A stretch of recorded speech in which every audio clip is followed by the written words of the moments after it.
আজকের এই দুর্ভোগ কোনোদিনও ভুলবো না। প্রায় 4.5 ঘন্টা পর ছাড়লো train. Hello everyone, welcome to another mini blog. তো আজকে হচ্ছে সেই দিন, কলকাতা ব্যাক করছি। আজকে রাতে আছে ট্রেন। একটু খেজুর খেয়ে দিনটা শুরু করলাম।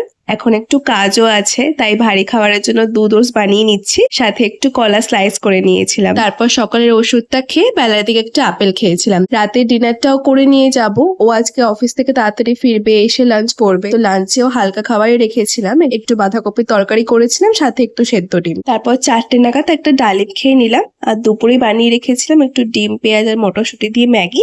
বেরোনোর সময় ম্যাগি আর ওষুধ খেয়ে বেরিয়ে গেছিলাম। আর এই যে আমিও রেডি, এখানে সাথে লাগেজও।